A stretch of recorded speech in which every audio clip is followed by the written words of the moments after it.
నమస్తే, welcome to Andhra premier league season 5 2026.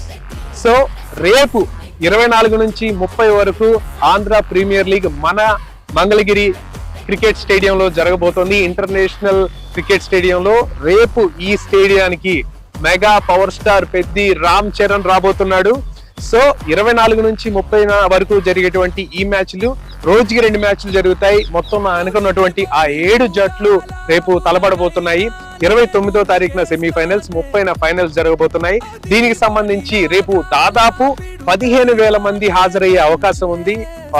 ఇప్పుడు ఏదైతే సెక్యూరిటీకి సంబంధించినటువంటి ఇష్యూస్ రాకుండా ఎస్పీ వకుల్ జిందాల్ గారు మొత్తం పర్యవేక్షించారు. దాదాపు 400 మంది పోలీసుల్ని రేపు సెక్యూరిటీ పర్పస్ ఇక్కడ సెక్యూరిటీ సిబ్బందిగా నియమించబోతున్నారు. అదేవిధంగా బౌన్సర్స్ కావచ్చు, ఎక్స్ట్రా సెక్యూరిటీ సిబ్బంది కావచ్చు, చాలా మంది వచ్చే అవకాశం ఉంది. అయితే ఇందులో ముఖ్యంగా మన ఇండియా లెవెల్లో ఆడినటువంటి ఐపీఎల్ స్టార్స్, లోకల్ హీరోస్, వాళ్ళలో కూడా స్పెషల్ గెస్ట్లు ఎవరెవరు రాబోతున్నారు ఏంటనేది ఇంకా ప్రకటించలేదు. వారు కూడా వస్తున్నారని చెప్పేసి వార్తలు అయితే వినిపిస్తున్నాయి. ఇకపోతే 29న సెమీఫైనల్స్ కి, ఫైనల్స్ కి ఎవరు వస్తారు, ఎవరు చేతుల మీదుగా కప్పు అందజేస్తారు, ఏంటి క్లోజింగ్ సెరమనీ ఎలా ఉంటుంది ఏంటనేది కూడా వేచి చూడాల్సింది.